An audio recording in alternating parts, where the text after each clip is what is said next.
estamos repitiendo la misma diapositiva, y también es la primera patología que afecta a Bolivia hoy en día, ¿ya? ¿Qué va a provocar esto? Va a provocar una afección en el cerebro y en el corazón. Y por supuesto también va a afectar a las arterias y a las venas. Hemos dicho que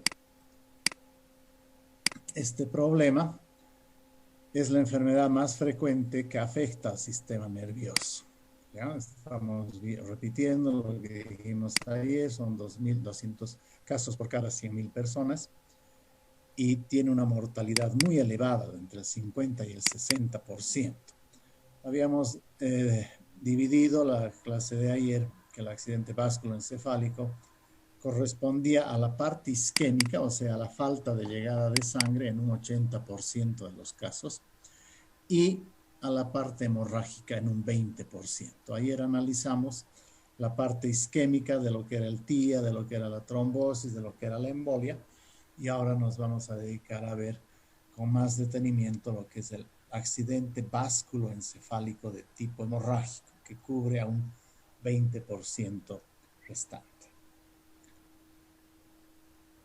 Bien, entonces, este accidente vasculoencefálico de tipo hemorrágico afecta ¿qué? Al cerebro, al cerebelo, al tallo encefálico. Recuerden que el tallo encefálico está formado por el bulbo, la protuberancia y el mesencéfalo. El tallo encefálico es la parte más importante del organismo. Ustedes vean esta diapositiva donde en un corte transversal de la cabeza vemos un corte donde se encuentra el cerebro, que lo vemos muy claramente. Continúa el cuerpo calloso, vamos hacia la parte más inferior y vamos a encontrar una imagen como si fuese un brócoli de forma y de color café. Esto corresponde al cerebelo. Y por delante del cerebelo y por debajo del cuerpo calloso está el tallo encefálico. Y quiero hacer énfasis en esta instancia anatómica porque ya les decía, es la parte más importante del organismo. Y con este tallo encefálico o tronco encefálico nosotros vivimos.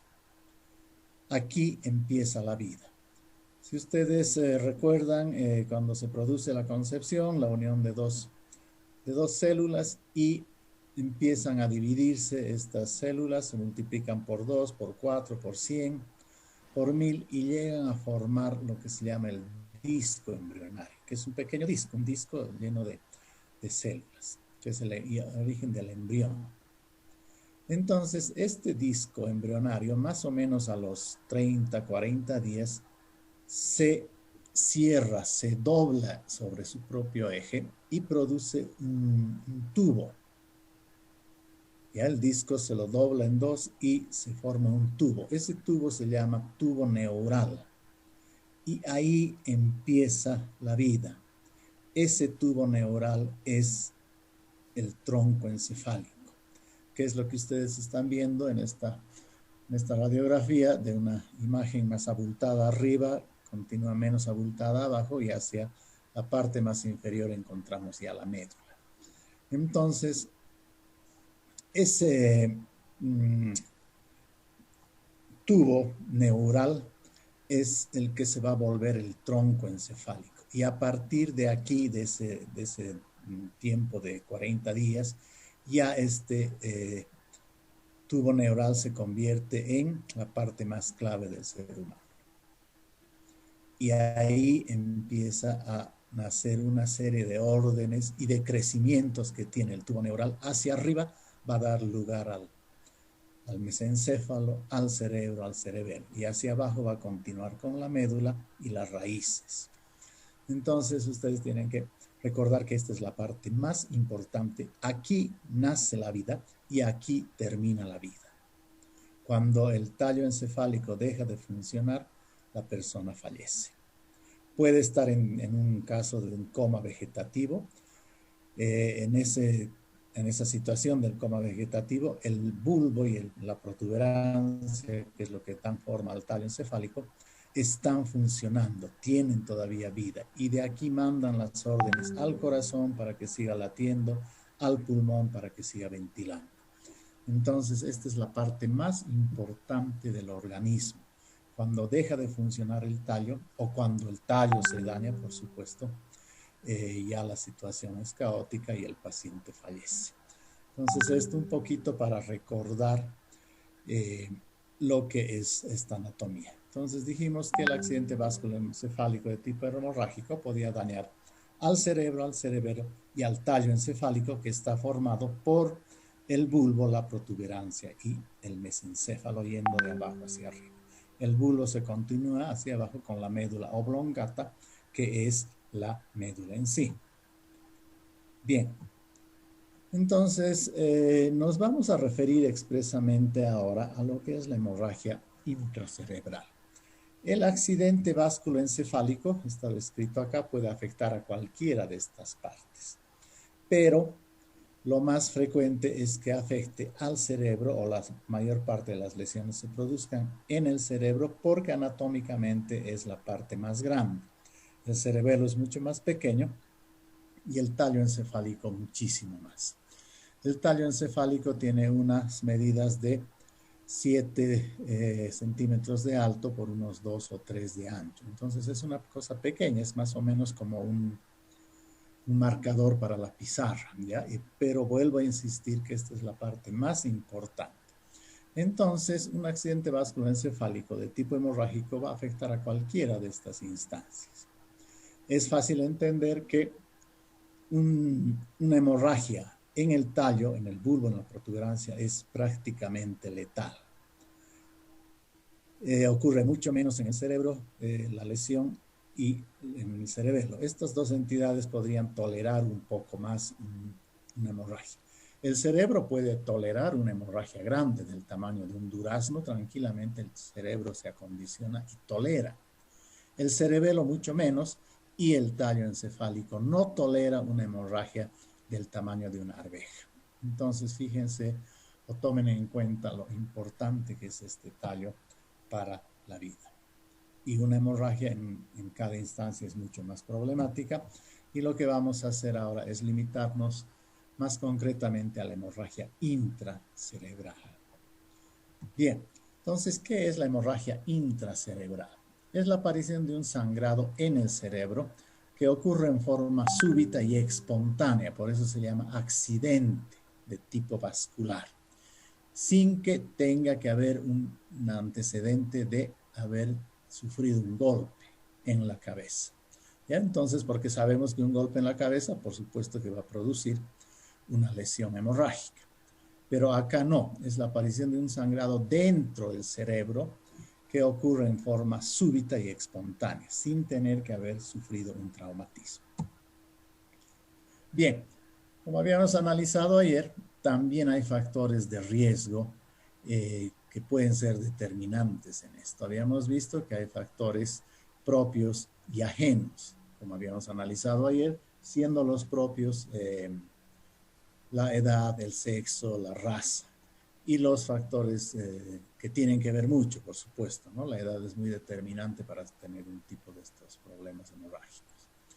Y otros factores de riesgo que podrían ser los que estamos mencionando acá: la elevación de la presión arterial, el estrés, volvemos a lo mismo que hablamos ayer, obesidad, tabaco, alcohol, la edad avanzada, el embarazo, por supuesto, enfermedades como la diabetes y, por supuesto, también los traumatismos craneales.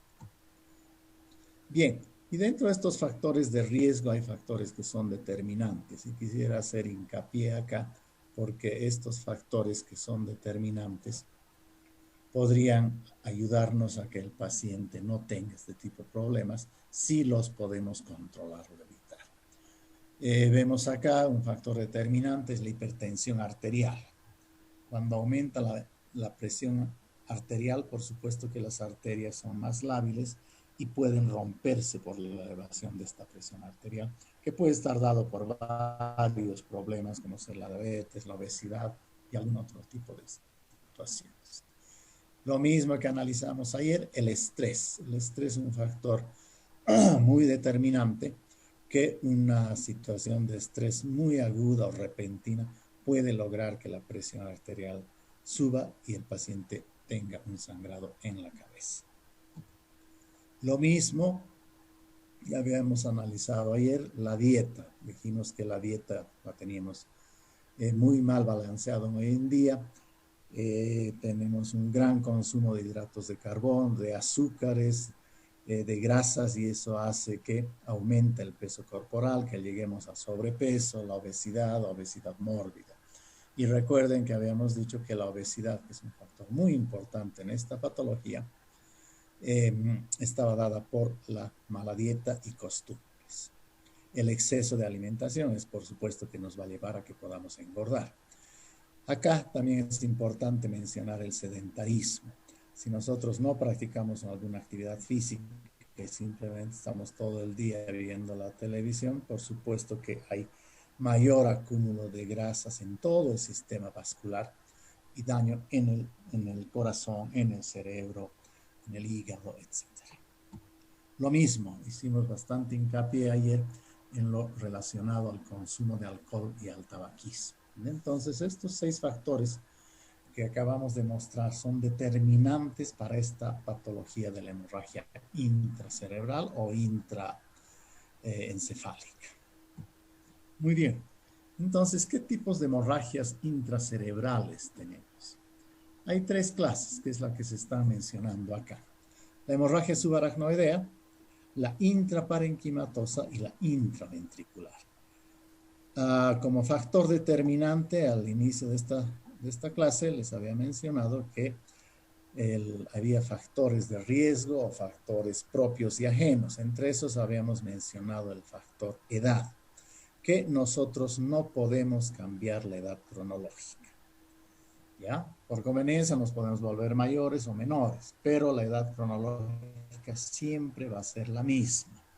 Entonces, aquí esto es importante tener en cuenta esta división de edades, porque a través de la edad nosotros podríamos ya dar un diagnóstico inicial del tipo de hemorragia cerebral que ha tenido la persona. Por supuesto que esto no es definitivo.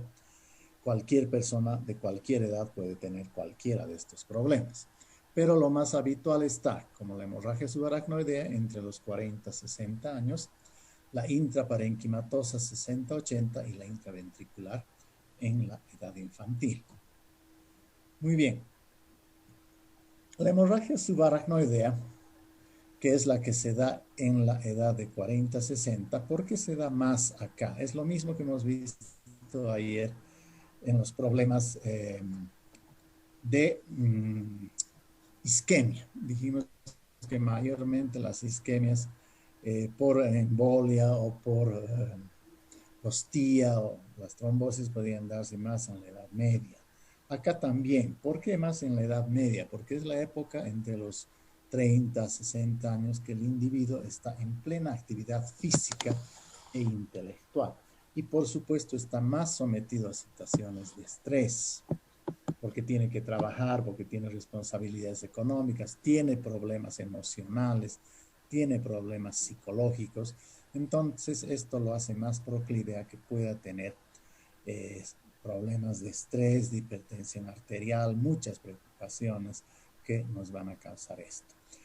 Ustedes saben bien, y nos ha ocurrido a todos, a veces algún disgusto o una pelea, alguna cosa que nos produce dolor de cabeza.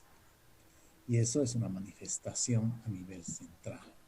Entonces, la hemorragia subaracnoidea, que se da más que todo en en la gente de edad media, es el resultado de un accidente. Volvemos a lo mismo, el accidente es algo fortuito, algo súbito, de tipo vascular, que va a dañar al encéfalo a través de una hemorragia.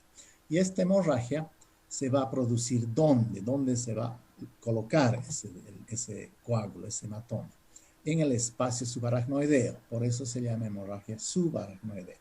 Es de instalación brusca y causa alteración y déficit neurológico. Entonces, esto es muy importante para tomar en cuenta, porque esta hemorragia es una de las más frecuentes, como ya vamos a ir viendo ahora. Entonces, se acumula la sangre en el espacio subaracnoideo. Recuerden que el espacio subaracnoideo es el que está por debajo del aracnoides. El aracnoides es esa membrana blanquecina transparente que está en contacto íntimo con la corteza del cerebro. Ustedes recuerden los trabajos que han hecho en anatomía o las fotos de los libros donde se ve una capa blanquecina transparente que está cubriendo enteramente el cerebro, la corteza, y por debajo están las grandes arterias y venas. Esta membrana aracnoidea no solamente lo cubre al cerebro corticalmente, sino que se introduce por todas las fisuras y los girus, se va penetrando y va dividiendo según vienen los lóbulos. En esta división, esta membrana los va cubriendo estos lóbulos por entre las dos hendiduras, entre esos espacios que son los surcos, los girus. Y no solamente llega hasta ahí, sigue cubriendo al cerebro mucho más adentro, llega a la base del cerebro. Y también va a cubrir al cerebelo y también va a cubrir al tallo encefálico, que, vuelvo a repetir, esa es la parte más importante. Pero en el caso del tallo encefálico no está íntimamente relacionado, no está adherido al tallo como está en el caso de la corteza cerebral, sino que lo envuelve por fuera, creándole como una cubierta, creándole como una cáscara, digamos, y hay una situación de un espacio entre esta cápsula que es la aracnoides y el tallo. Entonces, entre el tallo y la aracnoides, ahí está el líquido cefalorraquídeo, que es prácticamente agua. Entonces, lo está envolviendo al tallo encefálico, no íntimamente, sino creándole como un globo que lo cubre. ¿Ya? Entonces, esto es bastante importante, como vamos a ver un poquito más adelante. Bien, entonces, ¿qué es lo que nos va a producir una hemorragia subaracnoidea? Y fíjense en esta diapositiva lo que son unos cuantos datos en relación a esto. Tiene una incidencia anual de 20 por cada 100.000 habitantes. Esto en la población de Estados Unidos. Y más o menos se puede relacionar a la población mundial. El otro dato, 10% de la gente fallece antes de llegar al hospital. Entonces, fíjense lo alto que es el índice de fallecimiento posterior a una hemorragia subaracnoidea. Es bastante alto. No llegan al hospital. Si llegan, ya llegan fallecidos. La edad, ya la hemos mencionado, entre los 40 y 60 años. Es más frecuente en las mujeres. Y acá hay un dato que está al final. Como vamos a ver más adelante, esta hemorragia subaracnoidea se produce en la mayor parte de los casos por la presencia de un aneurisma, que ya lo vamos a ir analizando. Entonces dice acá, el 2,5% de la población tiene un aneurisma que no sabe que lo tiene. ¿Ya? Entonces recuerden que es la más frecuente, tiene alta incidencia de mortalidad, se da más en la edad media y en el sexo femenino. Muy bien, entonces, ¿cuáles son las causas que van a producir una hemorragia subaracnoidea? Ruptura de un aneurisma, que ya lo mencionamos hace unos minutos atrás. En un 90%, la ruptura de un aneurisma va a causar una hemorragia subaracnoidea. ¿Ya? O, si lo mencionamos a la inversa, ante la presencia de una hemorragia subaracnoidea, nosotros tenemos que pensar en un 90% de que ha habido un aneurisma que ha sangrado. Entonces, esto es bastante importante para recordar, porque es una incidencia muy, muy alta. El restante 10% puede estar provocado por la ruptura de una malformación arteriovenosa o, en su defecto, por un traumatismo cráneoencefálico. Entonces recuerden que la ruptura de un aneurisma en un 90% produce una hemorragia subaracnoidea. Muy bien, entonces si esta presencia de un aneurisma es tan alta, produce en 90% la hemorragia, analizaremos lo que es un aneurisma. Y acá vemos una foto de lo que dice que es un aneurisma. ¿Y qué había sido? es una dilatación localizada anormal de una arteria, ocasionada por la degeneración de la pared íntima de ese vaso. Entonces, fíjense acá, se forma un globito. ¿Por qué se produce un aneurisma? ¿Qué factores hay que desencadenen esto? Y habíamos visto en una de las diapositivas que decía que 2.5% de la población no sabe que tiene un aneurisma dentro de la cabeza. Recuerden ustedes que la arteria tiene una pared que tiene un componente muscular, por eso es flexible. La arteria se dilata y se contrae porque tiene músculos que hacen este trabajo y estos músculos, por supuesto, obedecen a órdenes. Tiene una placa neurógena, tiene una placa nerviosa que es la que va a dar la orden para que estos músculos se contraigan y se dilaten, según la necesidad. Y tiene también una capa vascular para que esta arteria pueda tener vida, pueda, si se rompe, pueda regenerarse, y se tape, se vuelva a formar, etc. Entonces hay estas tres capas: muscular, nerviosa y vascular. Todas las arterias, desde las más grandes, desde la aorta hasta las arterias más finitas, que son los vasos capilares, tienen la misma estructura anatómica histológica. ¿Ya? Todo. Entonces, ¿qué podemos nosotros pensar acá? Fíjense en esta foto, donde estamos analizando la ruptura de un aneurisma. ¿Y qué es un aneurisma? Es una dilatación anormal de la íntima de la arteria. El vaso, cualquier arteria, tiene una bifurcación en algún momento. De las arterias grandes se bifurca en dos, en tres. Perfecto. Entonces, a nivel de la bifurcación, la arteria choca sobre la sangre en la circulación choca cuando llega a esa bifurcación contra ese vértice que es la que causa la división de esta arteria en dos o en tres.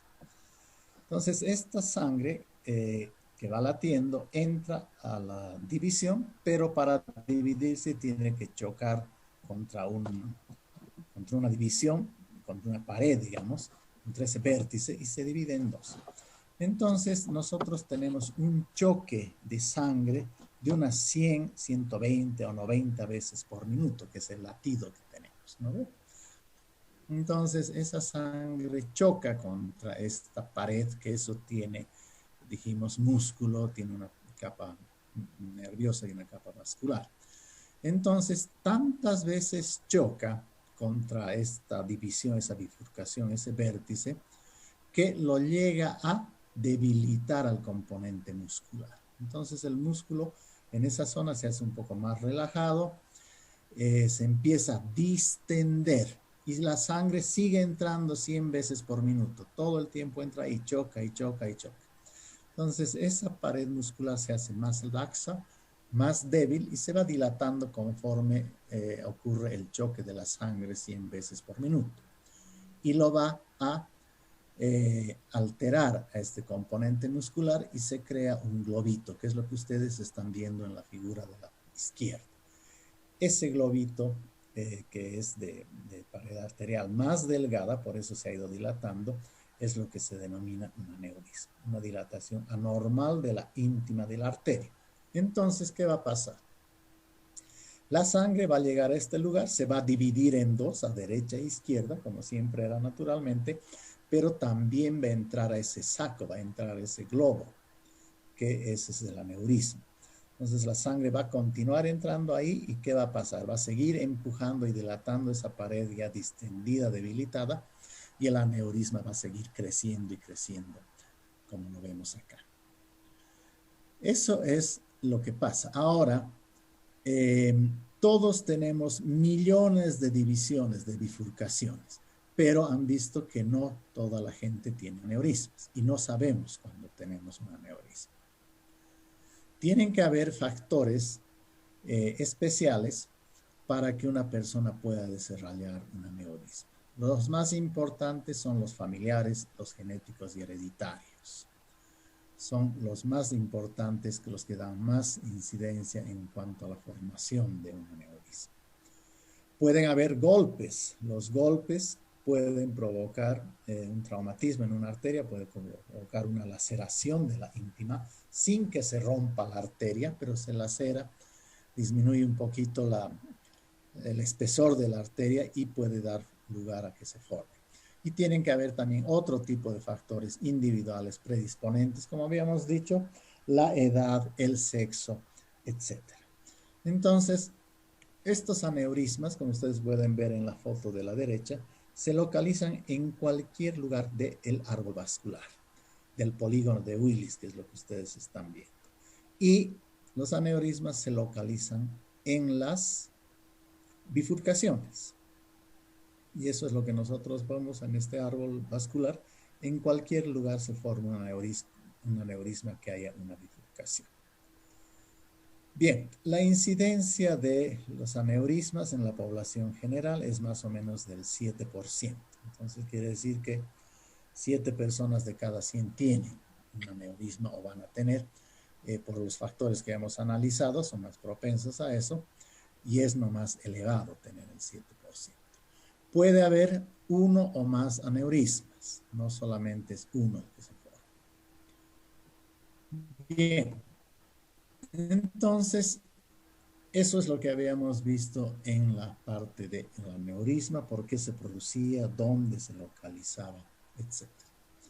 Que correspondía al 90% de producción en hemorragia subaracnoidea. Vemos el restante 10% que podría estar dado por la ruptura de una malformación arteriovenosa, y es lo que estamos viendo acá. Las arterias se van adelgazando, se van más pequeñitas, se vuelven capilares, ya dijimos que son muy delgados, que tienen las mismas características, placa muscular, placa nerviosa y placa vascular.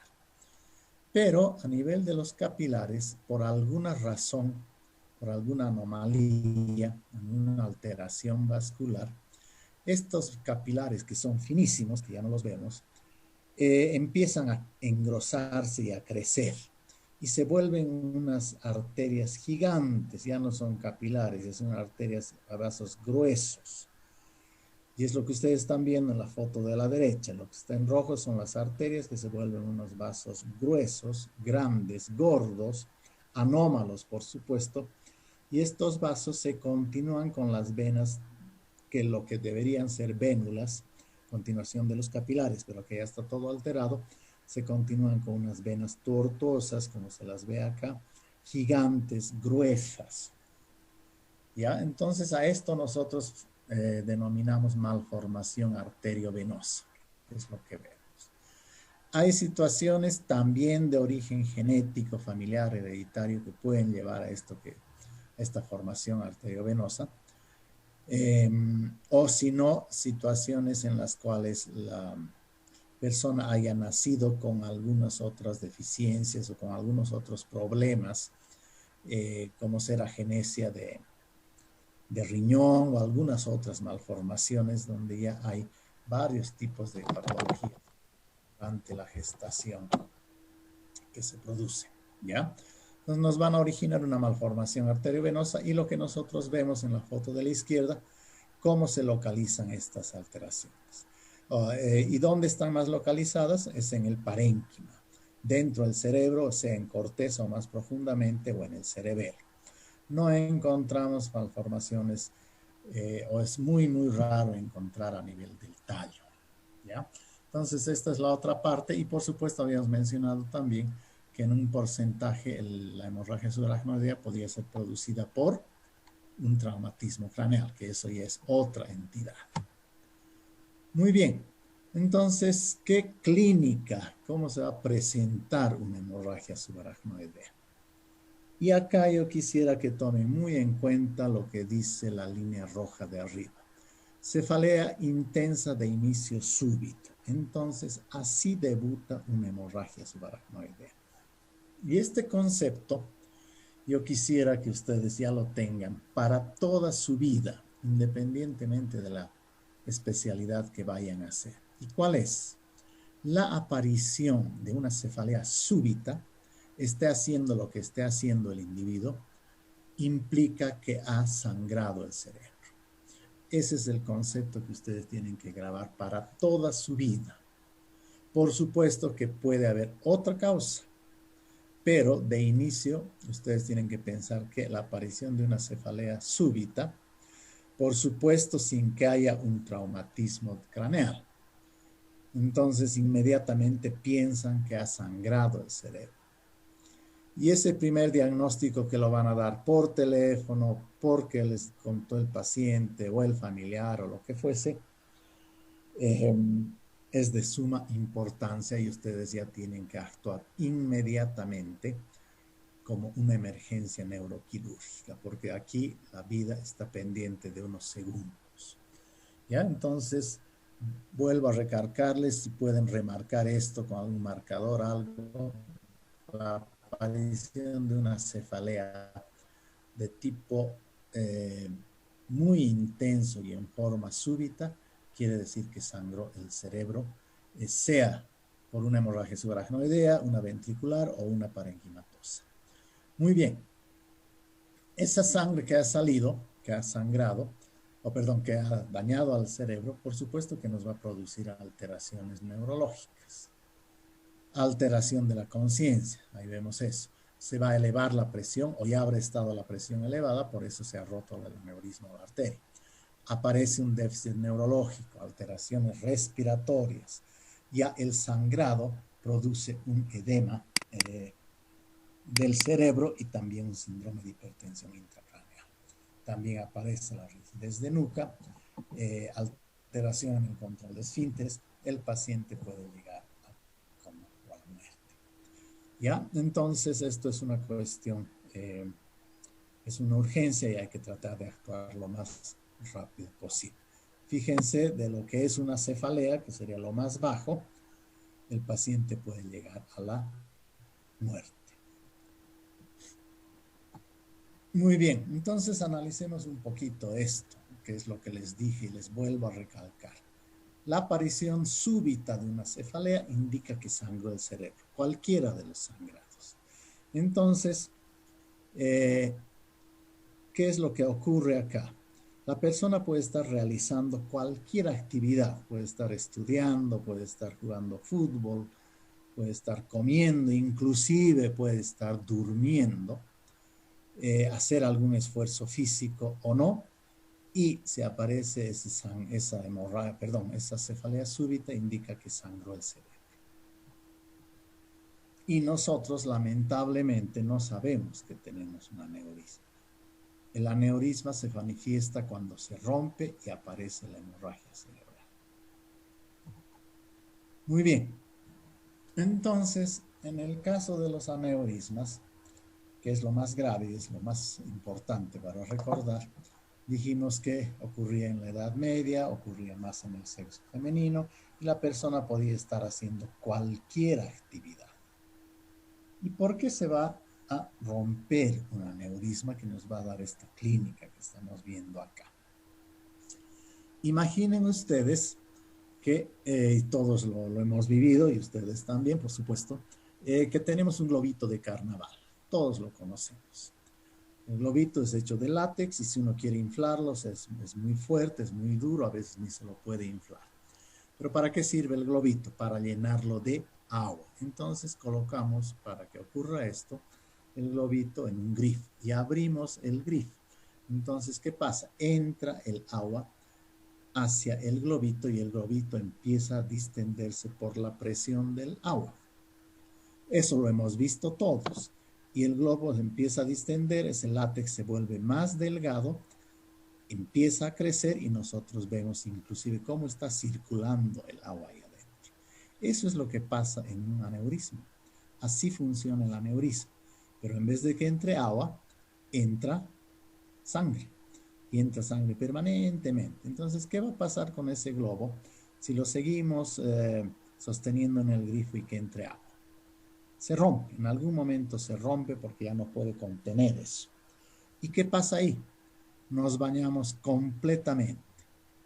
Y eso lo han vivido ustedes y todos lo hemos vivido. Nos bañamos completamente de agua y nos molesta, pues, todas esas cosas. Pero imaginen que lo mismo pase dentro del cerebro que el cerebro se bañe de sangre. ¿Qué pasa ahí? El cerebro sufre inmediatamente. Y entonces, esa es la evolución. Y este aneurisma puede ocurrir en cualquier situación. Generalmente ocurre cuando uno hace un esfuerzo físico, que hace que se eleve la presión porque tuvo un disgusto, tuvo una pelea, o tomó mucho alcohol, o lo que fuese, cualquier situación, o inclusive en el baño.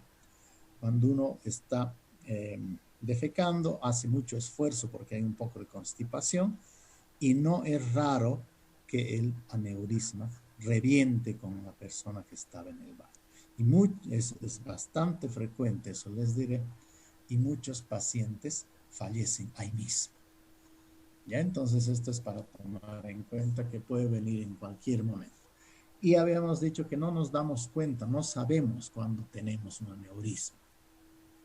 El aneurisma va creciendo con el tiempo y por supuesto de inicio no me va a dar ningún problema.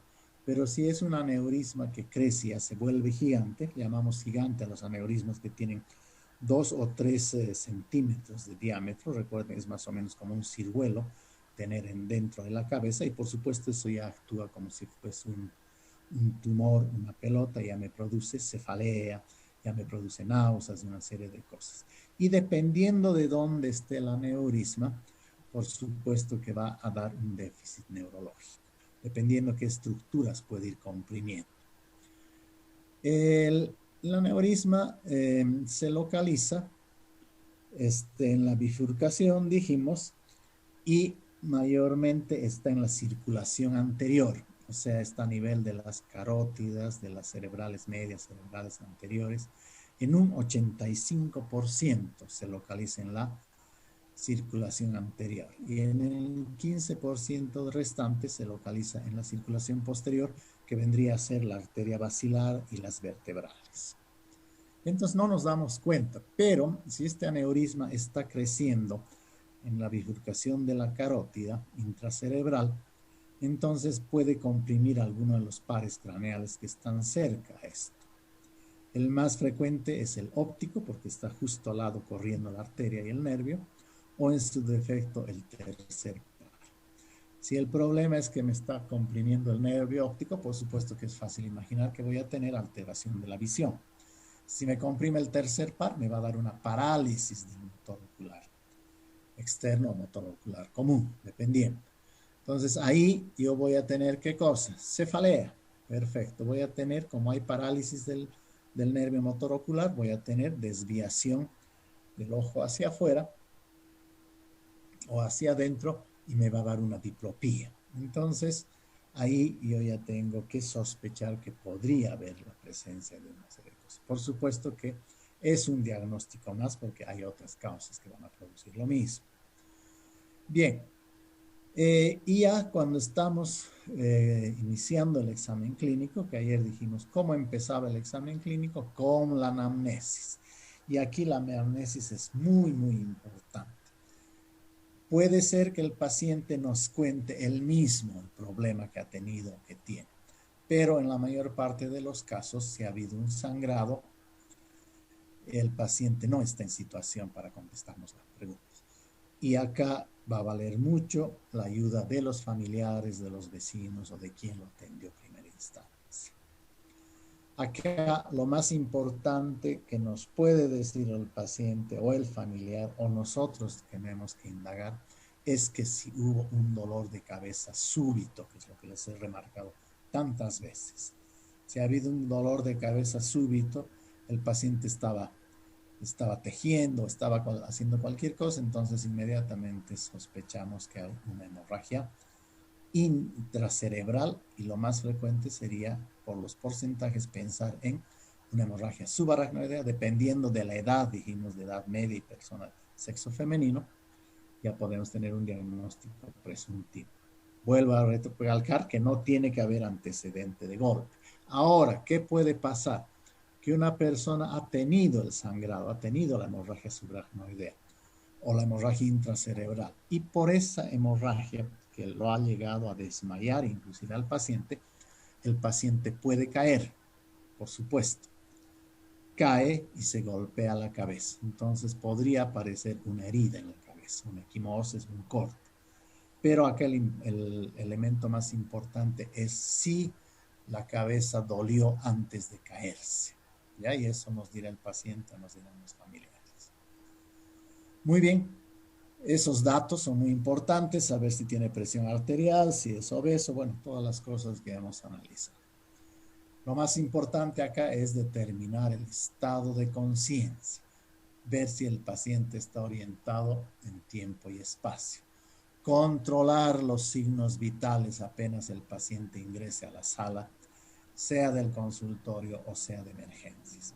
En estos casos de la hemorragia cerebral, lo más probable es que estos pacientes los vamos a ver no en consultorio, porque no van a venir al consultorio, sino directamente en la sala de emergencias o en alguna otra instancia. Aquí ya dijimos, necesitamos tomar los signos vitales, que son ¿qué? La presión arterial, la frecuencia cardíaca, cómo está respirando el pulmón, cuánto de oxígeno capta y la temperatura. Entonces, estas 5 cosas son los signos vitales. Con eso nosotros ya más o menos tenemos una idea de cómo está el paciente. Podemos utilizar la escala de Glasgow para tener una idea más clara del déficit neurológico. Hacemos examen del corazón y del pulmón, lo mismo les habíamos hablado ayer, que nosotros estamos facultados para poder estudiar estos dos órganos superficialmente. Y importancia grande acá, determinación del déficit neurológico. Acá puede ser un déficit cognitivo, psicológico, motor o sensorial.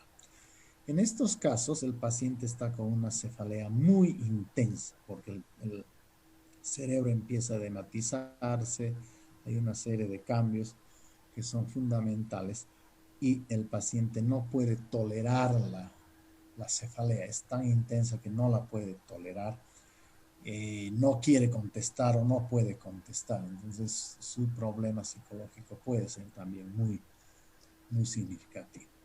Y determinar sea la parte psicológica, o motora o sensitiva.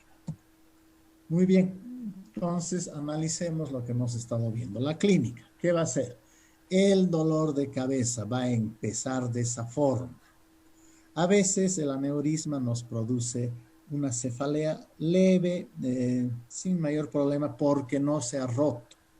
Entonces, si no se ha roto, no tenemos sangre en el cerebro, pero ese aneurisma está comprimiendo algo, siempre es una bolita que está ahí molestando, nos puede dar cefalea. A veces inclusive puede romperse, pero no ser una hemorragia tan grande que no altere mayormente. Es muy común ver que el aneurisma puede simular un proceso gripal, ¿no? Entonces uno piensa que está con fiebre, que le duele la cabeza, mareos, malestar general. Puede sospechar de que haya un proceso gripal. No quiere decir que todos los que tienen cefalea tienen un aneurisma. No, la incidencia dijimos que era del 7%. Entonces la clínica nos puede dar una cosa, digamos, superficial o más banal, como es un dolor de cabeza, una cefalea. O la misma hemorragia que ya ha aparecido en el cerebro, ella nos va a determinar otro tipo de alteraciones que lo que vemos al lado derecho ya podría ser un déficit neurológico o sensitivo. Muy bien, acá hay esta escala que es muy útil para cuando nosotros sospechamos una hemorragia subaracnoidea y en un 90% pensamos que es un aneurisma. Entonces, esta es la escala de Hunt y Hess, que es necesario saberla, es para la hemorragia subaracnoidea específicamente. Grado 1, una cefalea leve y no hay alteración neurológica. Puede haberse roto el aneurisma o no. Grado 2, ya hay una cefalea más grande, ya hay rigidez de nuca, ya hay alteración de los pares craneales. Entonces acá el aneurisma o es de mayor tamaño o ya hay una hemorragia. Grado 3, ya está el paciente confuso, ya hay déficit neurológico. Yendo al grado 4, ya hay estupor, el déficit neurológico es mucho más marcado, el paciente puede estar en estado vegetativo o de coma o inclusive con signos de corticación. El grado 5 ya es un coma profundo, deceleración ya mucho más cercano a la muerte. Entonces, esta escala de lo que es una cefalea leve nos va a llevar hasta un grado de coma profundo. Muy bien. Entonces, ¿cómo vamos a hacer el diagnóstico? Ya hicimos el examen clínico con anamnesis, todos los exámenes que había que hacer para determinar el déficit neurológico, etc. Entonces, ¿cómo vamos a confirmar esta sospecha clínica de una hemorragia subaracnoidea? En base al examen clínico, que está dado por la anamnesis y todo lo que hemos mencionado, los antecedentes, todo. La cefalea, vuelvo a insistir que tiene que haber la cefalea. El examen clínico, ya determinamos todo lo que corresponde. Es necesario hacer en estos pacientes los exámenes de laboratorio, que es lo mismo que hemos dicho para la parte de isquemia. Los exámenes básicos de laboratorio, ¿cuáles son? Hemograma, glicemia, uremia, ácido úrico, creatinina, colesterol y triglicéridos. Esos son los exámenes básicos que nosotros tenemos que pedir al paciente apenas ingrese a la sala de emergencias. Y después tenemos los otros exámenes, como son la tomografía, la arteriografía, resonancia, la placa de tórax, el electrocardiograma, etcétera, que ya los analizamos ayer. Punción lumbar. Eso es la obtención de líquido cefalorraquídeo. Esto está con un signo de interrogación. La punción lumbar era indispensable hacerla hasta hace muchos años atrás, porque era la única forma que podíamos ver si hubiese habido un líquido cefalorraquídeo con sangre. En una hemorragia subaracnoidea aparece el líquido cefalorraquídeo lleno de sangre. ¿Por qué? Porque el espacio subaracnoideo está lleno de agua, que es el líquido cefalorraquídeo. Recuerden ustedes que el líquido cefalorraquídeo se está produciendo dentro de los... ¿De qué?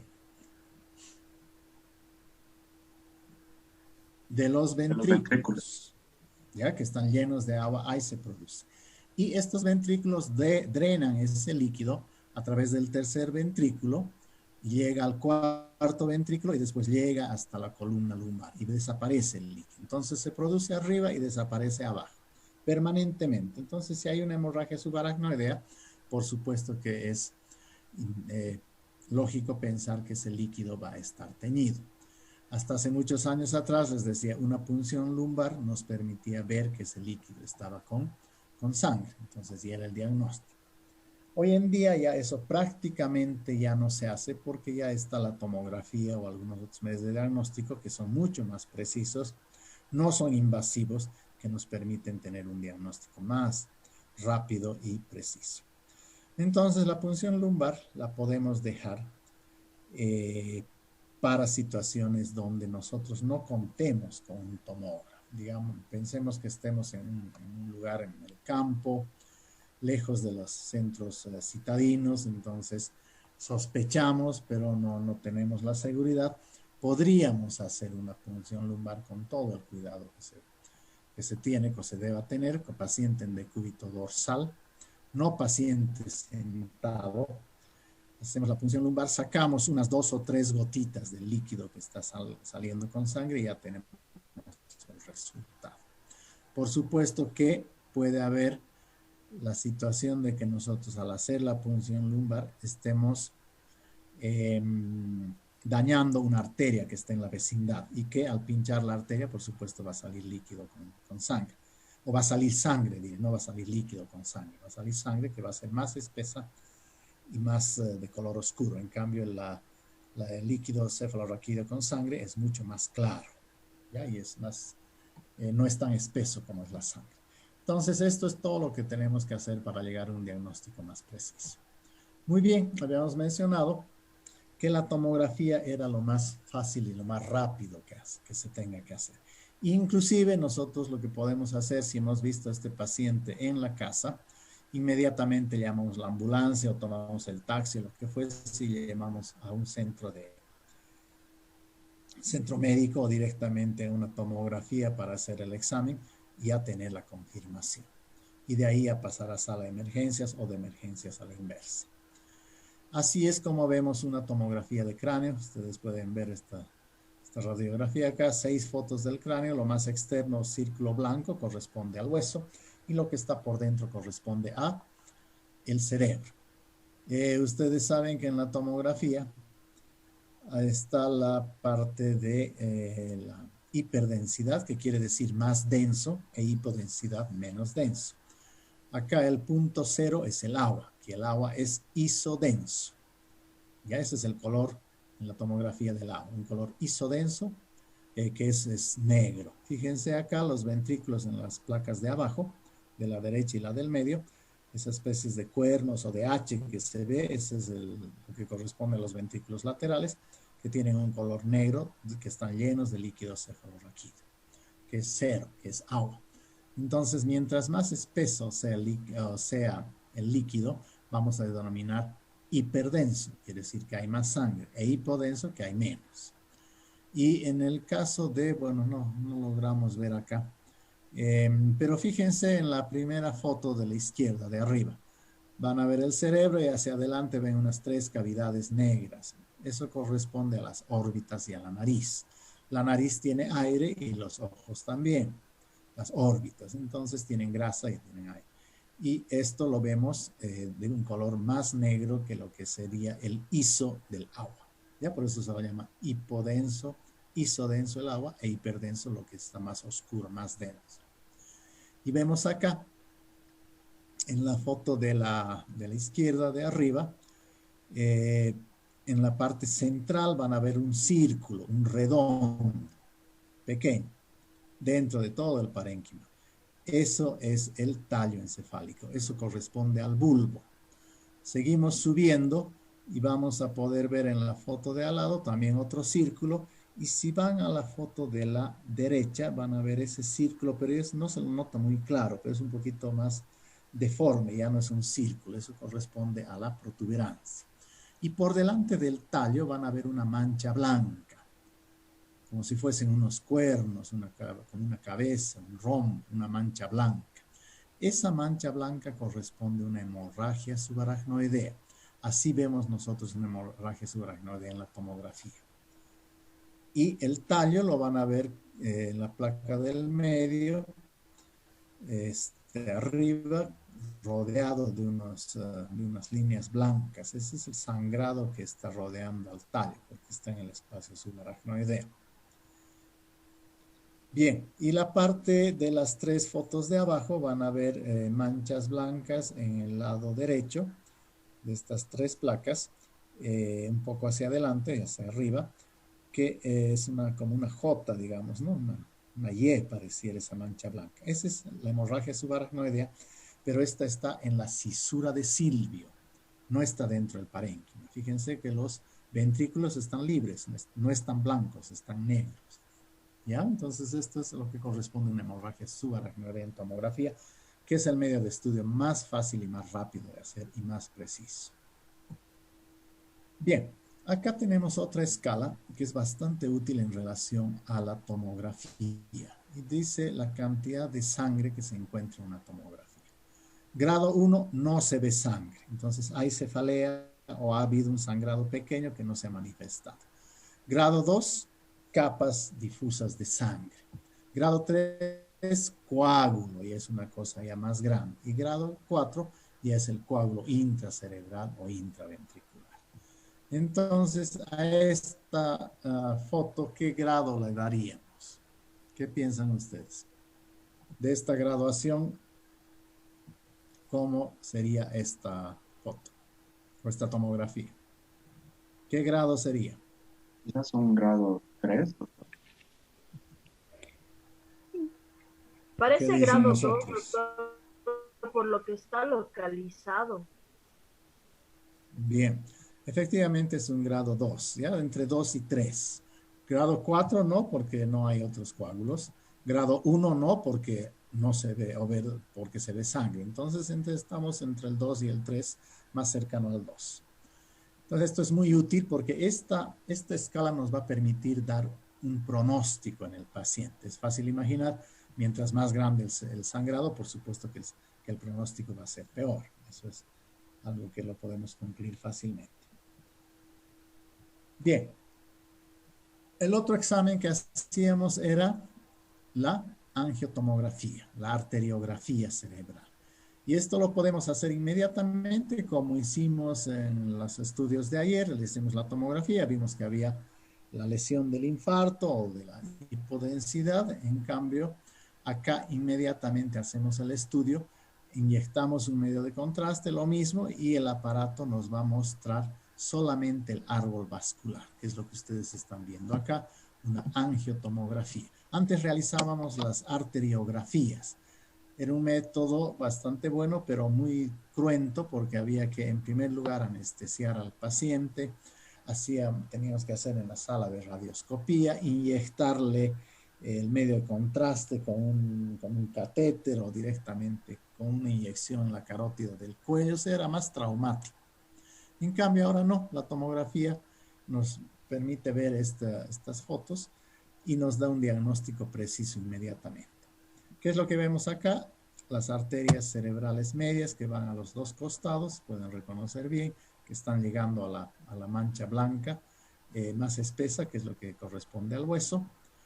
Y vemos en la parte central un globo, una deformación. Van a poder reconocer muy fácilmente eso, como si fuese una papa, digamos, ¿no? Una papa que está ceñida por una cintura. Entonces, ese es un aneurisma de la cerebral media. ¿Dónde se localizan mayormente los aneurismas? Vimos una foto que era en cualquier lugar, pero la mayor cantidad de los aneurismas se originan ¿dónde? En la comunicante anterior, que es la unión entre las dos cerebrales anteriores. Después viene la cerebral media y después viene la comunicante posterior. Entonces son las localizaciones más frecuentes. Lo más frecuente es la cerebral comunicante anterior, cerebral media y comunicante posterior, que es lo que nosotros estamos viendo en esta foto. Puede haber uno o más aneurismas, y es lo que vemos en esta otra arteriografía. Fíjense el árbol vascular, lo que vemos, arterias mucho más delgadas que en la anterior tomografía, y vemos en la parte externa de la izquierda, terminando lo que es la cerebral media, una pequeña tumoración, un pequeño globito que está ahí, pequeñito. Ese es un aneurisma de la cerebral media del lado izquierdo de esta foto. Vamos al lado contrario, no lleguemos a la parte más externa, quedémonos en la mitad, y ahí también van a ver otro globo, otra deformación, como si fuese una papa. ¿Ya? Entonces, ese es el otro aneurisma, que en este caso hay dos aneurismas. La persona puede tener dos o tres o más aneurismas. La incidencia de que haya más aneurismas es de un 5 a un 6%. Y no se sabe cuál aneurisma es el que va a sangrar. Fíjense en la radiografía esta, en la masa más grande que está hacia la derecha, en la parte central. En el aneurisma en sí van a notar unas pequeñas imágenes más blancas. En este caso hay tres, una por debajo de otra. Y en el otro aneurisma más pequeño hay una también blanca. Eso no es una placa de ateroma como vimos ayer, sino es la pared del vaso que está más delgada y probablemente sea el lugar por donde se rompería un aneurisma si es que sangra. ¿Ya? Muy bien. Habíamos dicho que el 90% de las hemorragias subaracnoideas estaban producidas por la ruptura de un aneurisma. ¿Ya? Y el 10% restante estaba dado por la ruptura de una malformación arteriovenosa, que es lo que nosotros estamos viendo acá. Fíjense cómo la arteria que está en rojo se bifurca, es anómala, se vuelven arterias grandes, se continúan con venas gruesas y la vena de drenaje también es grande. Y es así como vemos una malformación arteriovenosa, que generalmente estas se localizan en el parénquima. ¿Ya? Y en la otra foto de la derecha, o de la izquierda, perdón, vemos la misma localización. ¿Cómo vamos a ver una malformación arteriovenosa en una angiotomografía? Entonces aquí vemos esta foto. Fíjense, los vasos en la parte de arriba, los vasos tortuosos, están los vasos grandes, Y en la parte de abajo, hacia la izquierda, hay una maraña de vasos bastante grande. Así vemos nosotros una malformación arteriovenosa en una arteriografía. ¿Ya? Es un ovillo de vasos, es un nudo de vasos que son anómalos y esto también puede sangrar. Esta malformación arteriovenosa tiende a crecer. Como son vasos anómalos, anormales, tiende a crecer. Y pueden crecer de bastante tamaño. Y puede que no sangren. ¿Y cómo se pueden manifestar estos si es que no sangran, digamos, para dar una hemorragia subaracnoidea? Este es un tumor de vasos, es un angioma. Y esto puede ya funcionar como un tumor y darnos una clínica de tumor, como ser un déficit neurológico, motor, sensitivo, cefalea, lo que fuese, convulsiones. En este caso, esta radiografía corresponde a una señora de 30 años que debutó con convulsiones. La señora tuvo convulsiones, así debutó, no debutó con una hemorragia. Entonces se la sometió a distintos exámenes, se le hizo la tomografía, por supuesto, y se vio una imagen rara en esta zona. Y cuando le hacemos la arteriografía, nos enteramos o confirmamos de que era una malformación arteriovenosa. Muy bien, ¿qué complicaciones nos puede dar una hemorragia subaracnoidea? Y es lo que estamos viendo acá, este listado grande. Dificultad respiratoria, isquemia cerebral. ¿Por qué la isquemia? El sangrado mata al cerebro. La sangre suelta en el cerebro lo mata al cerebro, lo daña. Y ese cerebro ya no vuelve a recuperar y nos crea un infarto cerebral. Nos va a producir hidrocefalia. ¿Por qué? Porque la sangre está en el espacio subaracnoideo, que está lleno de líquido cefalorraquídeo. Ese coágulo que está ahí adentro, en los ventrículos o en algún otro lugar, tapona la circulación del líquido cefalorraquídeo y nos da hidrocefalia y el cuadro, por supuesto, es mucho más deteriorado. Convulsiones, porque la misma hemorragia daña al cerebro y nos produce alteraciones. Alteraciones cardíacas, lo mismo, puede llegar hasta el coma o la muerte. Entonces, estas son las complicaciones que pueden ocurrir en una hemorragia subaracnoidea. Ahora, hay tres que están marcadas acá en letras amarillas y nos dicen resangrado, vasoespasmo y edema cerebral en letras más grandes. Muy bien, entonces, ¿qué es lo que pasa cuando se rompe un aneurisma? Se rompe el aneurisma porque se le elevó la presión o disgusto, lo que fuese. Hay el sangrado. Inmediatamente la sangre suelta en el cerebro lo daña al cerebro y lo empieza a matar al cerebro.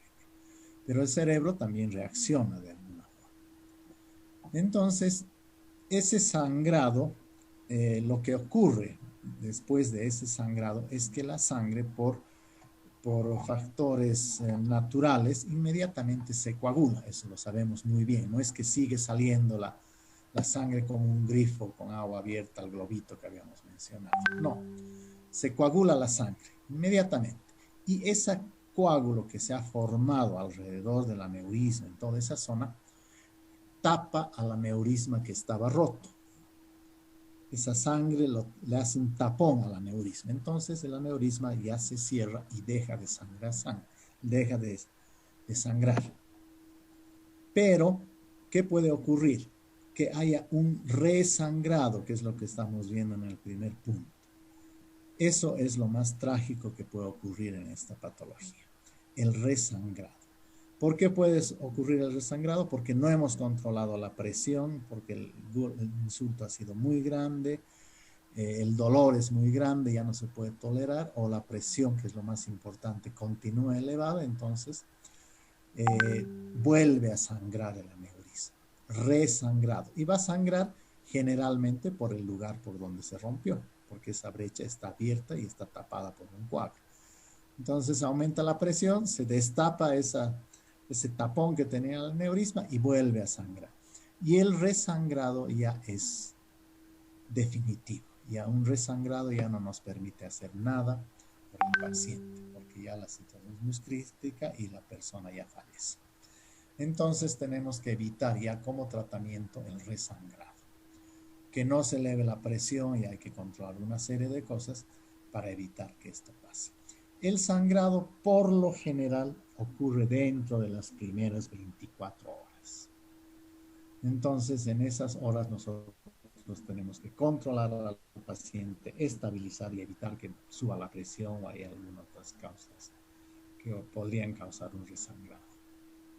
Entonces, resangrado es una mayor complicación dentro de las primeras 24 horas. Puede ocurrir a los 3 días o puede ocurrir a las 2 horas, eso no es cosa. Pero generalmente se espera un resangrado en las primeras 24 horas. Otra complicación, el vasoespasmo. ¿Qué es el vasoespasmo? Es un espasmo del vaso, es un espasmo de la pared del vaso, de la arteria. Hagamos de cuenta que tenemos una arteria y la arteria está, o es cualquier arteria, digamos una arteria X, que está cerca del aneurisma que ha sangrado, está cerca de la hemorragia, digamos que tiene una luz de unos 5 milímetros. ¿Ya? Sí, un diámetro de 5 milímetros. Ahora, ¿qué es lo que pasa? Por una razón o por algunas razones que hasta ahora no se tiene el resultado, o sea, no se sabe por qué, se ha estado estudiando hace muchos años esto y se sigue estudiando, la íntima de esta arteria que le hemos visto que está en contacto, que la arteria está normal, no tiene aneurisma, no tiene nada, pero está en esa zona. Esta arteria que está en contacto con la sangre de la hemorragia subaracnoidea empieza a cerrarse. Lo que pasa es que la íntima de la arteria empieza a engrosar la arteria por dentro. Entonces, la luz que dijimos que tenía de 5 milímetros se va a volver de 3 milímetros o de 2 milímetros, porque esa íntima empieza a engrosarse. Inclusive puede engrosarse tanto que ya no deja pasar la sangre y ya se produce un infarto, una muerte. ¿Ya? Ya la luz ya es cero. Entonces, esta es otra complicación muy grave que puede ocurrir en la hemorragia subaracnoidea en las arterias que están cercanas.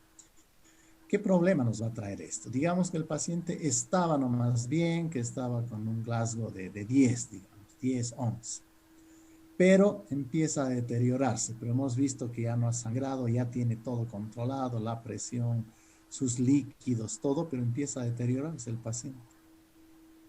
Hacemos una tomografía y vemos que no hay un resangrado, pero lo que sí nos muestra es que más bien, en vez de haber un resangrado, hay una isquemia. Inclusive puede llegar al infarto de algunas zonas del cerebro. Eso es el vasoespasmo. Y cuando se produce el vasoespasmo, generalmente después de las 72 horas. Ahí se produce el vasoespasmo. Entonces nosotros tenemos que estar atentos durante las primeras 24 horas para que no resangre. Y durante los 3 primeros días para que no ocurra esto del vasoespasmo. Por supuesto que este vasoespasmo puede ocurrir unos días antes o unos días después, no es una regla, pero lo más frecuente es que se ha visto que ocurra después de las 72 horas, al tercer día. Bien, otra complicación que tenemos que tratar de evitar. Edema cerebral. ¿Por qué se va a producir el edema cerebral que acá está más remarcado? Cuando sangra una arteria por ruptura de una malformación o de un aneurisma o sin presencia de estas dos, sangra una arteria y listo. Entonces, esa sangre que está suelta en el cerebro lo daña al cerebro. ¿Y cómo se va a defender el cerebro? Inmediatamente después del sangrado. Se empieza a edematizar. Entonces aparece el edema cerebral. Y este edema cerebral no nos ayuda, más bien nos perjudica porque el cerebro que estaba dañado con la sangre empieza a hincharse, a edematizarse. Y aparece ya un síndrome de hipertensión cerebral o hipertensión intracraneal. Porque el cerebro no puede distenderse, el hueso tampoco, entonces empieza la compresión de otras estructuras por el edema cerebral. Pero esto no solo se queda ahí. Las arterias y las venas que llegan a ese lugar donde esté edematizado el cerebro y que salen de ese lugar, se ven comprimidas por el mismo edema. Entonces, la sangre no puede entrar efectivamente o bien a estas arterias en este lugar del edema porque están medio estrechadas o apretadas por el mismo edema. Entonces no entra sangre, no entra oxígeno. Y tampoco sale la sangre mala ya con detritos, la sangre utilizada por las venas, porque también las venas están un poco aplastadas, comprimidas por el edema. Esto nos va a causar mayor problema. Habíamos hablado de el vasoespasmo, entonces este edema también comprime a las arterias por fuera, no como el vasoespasmo que reducían su calibre por dentro. Entonces dejan de llegar nutrientes, deja de llegar oxígeno y el cerebro se edematiza más y la figura se vuelve mucho más crítica y el paciente empeora. Entonces, estas tres complicaciones son muy graves para cualquier paciente que tenga esto. El resangrado en las primeras 24 horas, el vasoespasmo a partir de las 72 horas y el edema cerebral que empieza desde el momento del insulto y que puede ir aumentando o en su defecto disminuyendo.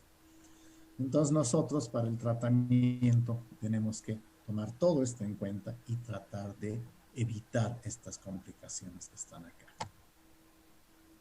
Bien, como vemos, una hemorragia subaracnoidea que ha resangrado por reruptura del aneurisma. Y es lo que ustedes están viendo acá.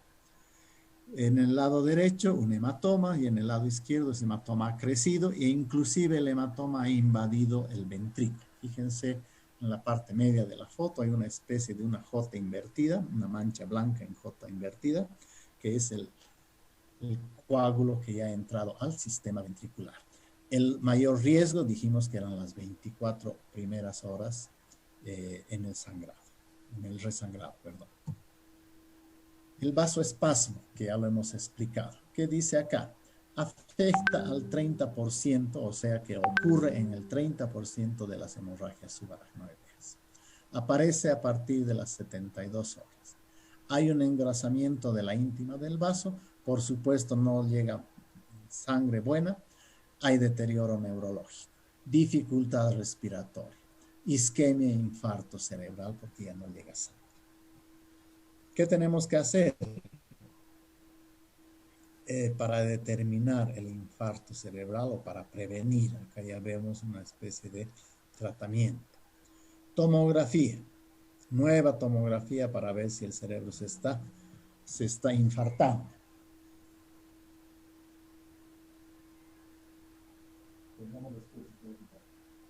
Perdón. Entonces, hacemos una nueva tomografía, una nueva arteriografía para ver si las arterias se están tapando o cuáles se están cerrando. Y acá ya podemos empezar a tomar en cuenta el uso de la nimodipina. La nimodipina es un bloqueante del calcio que se lo está usando ya hace 30 años o más para evitar el vasoespasmo. A un comienzo se daba este medicamento en forma parenteral, pero en los últimos tiempos se ha visto que es mejor darlo en vía oral. Estos pacientes, si pueden deglutir, por supuesto se lo dará así, o en su defecto a través de una sonda nasogástrica. Dice acá triple H, que quiere decir hipervolemia, hipertensión, hemodilución. Esto ténganlo un poquito para las próximas diapositivas, vamos a explicar mejor. Y la angioplastía, ya como tratamiento viene acá. La parte azul ya es como tratamiento, perdón, la parte anaranjada ya es como tratamiento. Habíamos visto en la charla de ayer que colocábamos los stents, que eran esas canastillas que se introducía por vía endovascular hasta el lugar del trombo, de la embolia, y la canastilla esta se desprendía del catéter y se empezaba como a inflar, digamos, a ensanchar. Era como una canastilla, efectivamente, como un rulero. Esto dilataba más la arteria y lográbamos que entre más sangre a través de los costados del trombo o del émbolo. Pero acá colocamos esto para distender. Como la arteria está cerrada, la tratamos de distender en forma interna para que pueda llegar un poquito más de sangre. Muy bien, y así vamos a ver un vasoespasmo que ha producido un infarto cerebral. La foto de la derecha, de la izquierda, perdón, está el cerebro, está nomás bien, no hay ningún problema, pero en la izquierda ya vemos esa tremenda masa negra en el lado derecho de la foto, en las 4 fotos, que implica que el cerebro no ha recibido sangre y se ha infartado. El mayor riesgo, dijimos, esto estaba dentro de las primeras 24 horas. ¿Qué hacemos para tratar la hemorragia subaracnoidea? ¿Qué tratamiento inmediato hay? Lo más indicado en estos pacientes que están con la ruptura de un aneurisma, que es una situación muy crítica, una emergencia, lo ideal es que entren a terapia intensiva, donde van a tener un control permanente. Podemos ver a estos pacientes en la sala de emergencia o inclusive en la casa si es que ha ocurrido esto ahí. Y aquí vamos a repetir lo mismo que dijimos como tratamiento en las clases de ayer. Lo primero que necesitamos es una vía aérea permeable, que ese cerebro siga recibiendo oxígeno. Sacar las prótesis del paciente, de la boca, restos de vómitos, todo lo que fuese, limpiar la nariz para que reciba aire, colocarle oxígeno. Con máscara, con bigotera, si es necesario una cánula de mayo o una traqueostomía, lo que tenga lugar. Inmediatamente la vía venosa, cuando ya lo veamos en emergencias, para colocar los medicamentos indispensables, bajar la presión, control de la presión arterial, que esto ya tenemos que hacer al mismo tiempo que la persona, o un poco después de que la persona de enfermería ya nos ha dado el resultado de los signos vitales. ¿Ya? Entonces, al estar nosotros evaluando neurológicamente al paciente, ya tenemos que actuar para tener la vía aérea permeable, la vía venosa, y ya con el control de los signos vitales ya podemos aplicar un medicamento especial. La sonda vesical, por supuesto, acá es lo mismo que hay que controlar. Estos pacientes podrían tener respiración más dificultosa, habrá que ya asistir a esto. Pacientes que están con mucha cefalea, dolores intenso, intolerable, analgésicos convenientes, anticonvulsivantes para evitar la aparición de convulsiones, por supuesto, evitar el resangrado, ya lo hemos explicado, evitar el vasoespasmo y prevenir las infecciones. ¿Ya? Entonces, esto es una cosa muy importante.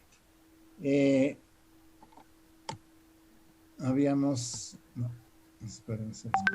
Acá habíamos dicho la triple H para el vasoespasmo, hipervolemia, hipertensión, hiperdilución. ¿Qué quiere decir esto?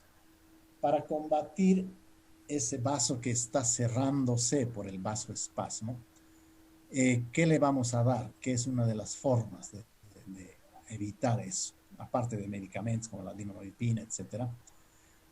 Darle más volemia, aumentar el volumen de sangre que hay ahí. Crear una hipertensión, aumentarle la tensión arterial, la presión arterial para que con más fuerza pueda penetrar por estas arterias que están un poco espásticas. Y también que esa sangre no sea tan espesa, que sea más diluida, porque mientras más espesa es la sangre, por supuesto que se va a transportar en una forma mucho más pesada, más lenta. En cambio, si es más diluida, es más fácil que pueda recorrer más rápidamente esto. Entonces ustedes se preguntarán, sí, pero esto contradice a lo que estamos con la presión arterial elevada, por eso se ha roto el aneurisma. Por supuesto que cuando aplicamos esta terapia de la triple X, es que ya el paciente ya ha tenido el tratamiento para controlar el sangrado del aneurisma. Entonces ya tenemos la seguridad de que ya no vas a resangrar, entonces podemos aplicar lo de elevar la presión arterial y las otras cosas. Bien, entonces veamos el tratamiento inmediato. ¿Cuál es ese? Consideramos la evacuación del hematoma. Habrá la posibilidad o se podrá realizar evacuar la hemorragia subaracnoidea. Sí se puede sacar ese coágulo, ¿ya? Del espacio subaracnoidea. Pero esto implica una cirugía, por supuesto. Oclusión del aneurisma, que es el tratamiento definitivo. Tenemos que cerrar ese aneurisma para que no siga sangrando. Entonces, ¿cómo vamos a cerrar ese aneurisma?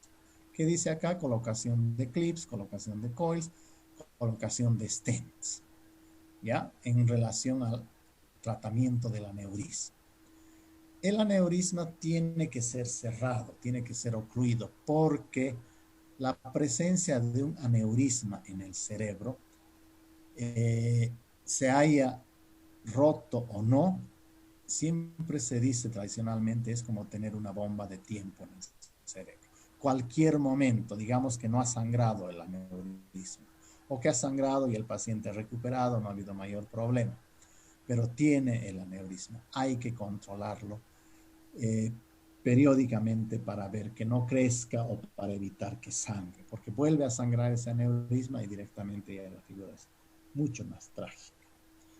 Entonces, lo más importante es ocluir el aneurisma. Si hay una malformación arteriovenosa, tenemos que operar la malformación arteriovenosa, sacar esa malformación, esos elementos que están conformando la malformación. Y por supuesto, el tratamiento del vasoespasmo que ya lo hemos dicho.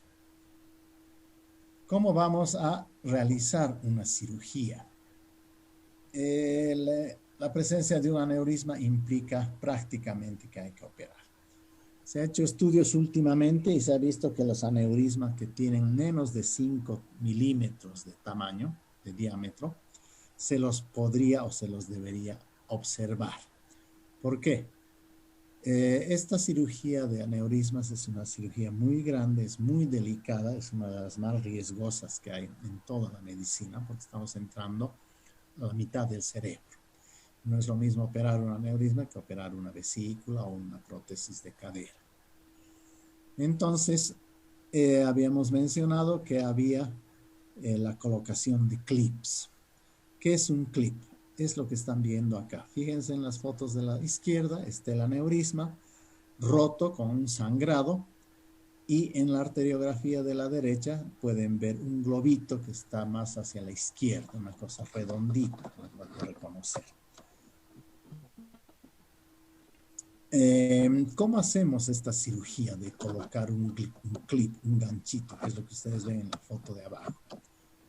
Es una cirugía a cielo abierto, se abre la piel, se abre el hueso, se saca se abre la meninge y se llega a ver el cerebro pleno. Entonces, según la localización del aneurisma, vamos a ver por dónde se ingresa. Los aneurismas están en la base del cerebro, los que están cerca de la bifurcación de la carótida, cerebral anterior, etcétera, que están comprimiendo el nervio par 2 o el 3. Entonces, estamos abajo. Abrimos la cisura de Silvio del lado que está en cuestión.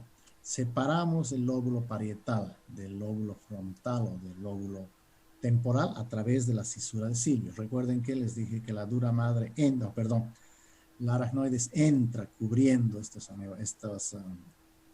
hemisferios por dentro, ¿no? Los lóbulos cerebrales los cubre. Entonces vamos abriendo, abrimos el espacio subaracnoideo y vamos a encontrar las arterias, la arteria carótida, el nervio óptico, en caso de que esté por esa zona el aneurisma, que ya la sabemos a través de la tomografía. Llegamos y buscamos el origen del aneurisma. Encontramos la arteria carótica y recorremos lo que va la continuación de la carótida hasta encontrar el aneurisma. Y el aneurisma lo vamos a ver como están viendo ustedes en la foto de la izquierda. Un globito, lo vemos ahí. Y tenemos que disecar, limpiar las paredes de este aneurisma, no solamente de sangre, sino de aracnoides y otras cosas que pueden, bridas, etcétera, que están ahí. Y logramos ver el cuello del aneurisma, que es el lugar por donde se está formando el aneurisma. Lo que está junto, la cabeza del aneurisma es la bola y el cuello, por supuesto, es lo que está situado, pegado a la arteria madre. Entonces, en ese cuello colocamos el clip, como ustedes están viendo, este ganchito de metal, y ahí se ocluye el aneurisma, ya no entra sangre. Por supuesto, este clip se queda para toda la vida. Es una cirugía muy grande para tener que sacar el clip de nuevo. No es necesario eso. y el aneurisma se va atrofiando. Como ya no va a tener vida, no va a entrar sangre, no va a haber nada, va a desaparecer en el tiempo y el clip se queda para siempre. Y si se fijan con un poquito de detenimiento, en la placa de abajo de la derecha está el clip bloqueando el aneurisma que veíamos en la parte de arriba. Entonces, esta es la cirugía más clásica que se ha venido haciendo hace muchos años, que la seguimos haciendo con excelentes resultados. Pero han aparecido cosas nuevas, como ser la cirugía endovascular, que nos van a permitir ocluir también el aneurisma. Dijimos en una de las fotos que el tratamiento era colocar del clip o colocar los coils. Fíjense en la foto de la izquierda. Tenemos arriba la arteria y abajo en la segunda foto ya vemos una arteria con su globo, con el aneurisma. Entonces, ¿qué hacemos? Introducimos un catéter por vía Seldinger hasta el mismo aneurisma y el catéter se mete al aneurisma. Y a través de ese catéter introducimos unos pequeños alambritos que se llaman coils, unos pequeños alambritos más delgados que un cabello, y rellenamos ese aneurisma de esos alambritos. Entonces van a ver que creamos un ovillo ahí. Y en la foto de más abajo está el aneurisma relleno de estos coils, de estos alambritos, y sacamos el catéter y por supuesto esto va a estar relleno. La sangre que va a entrar ahí, en primer lugar, ya no va a entrar tanta sangre porque ya está rellenado y la sangre se va a ir coagulando por efecto de los alambres de metal que están ahí. Y se ocluye todo, desaparece. El otro tipo de tratamiento, el colocar los stents. Habíamos hablado ayer que había los stents para dilatar. Acá vemos la foto de un stent, que es esa malla blanca que están viendo acá. Y en este caso, esto es una foto de la arteria aorta. Y el aneurisma que ustedes ven acá es un aneurisma que se llama fusiforme. Es como un globo general. No es como los otros aneurismas saculares que tienen forma de saco. Acá no tiene forma de saco, es un uso, es una cosa como un embudo grande, donde no hay cuello. Aquí no vemos un cuello. Entonces acá es muy difícil colocar un aneurisma, colocar un clip. Entonces utilizamos este tipo de dispositivos que es un stent. El stent va a cruzar, digamos, desde el origen hasta el término del aneurisma, longitudinalmente, y ya no va a entrar sangre hacia las caras del aneurisma, como ustedes están viendo, está señalado ahí, sino que la sangre va a circular por medio de este túnel que se ha producido acá. Y estos mismos stents se colocan para dilatar, como habíamos visto, en los émbolos o en las trombosis. Muy bien. ¿Cómo vamos a operar? Perdón. Bueno, falta aquí una foto. ¿Cómo vamos a operar las malformaciones arteriovenosas? Eso lo tenemos que hacer a través de una cirugía abierta, como en el aneurisma. Entramos hasta encontrar el lugar de la malformación, bloqueamos el lugar de ingreso, la arteria nutriente o las arterias nutrientes de la malformación, las ligamos, las coagulamos, le colocamos unos clips, lo que fuese, y lo propio en las venas. Hacemos lo propio y cortamos y sacamos toda la malformación arteriovenosa. Esa es la forma clásica de operar las malformaciones arteriovenosas, dependiendo dónde esté, por supuesto, la localización y tamaño, etc. Hay la radioterapia también para las malformaciones arteriovenosas,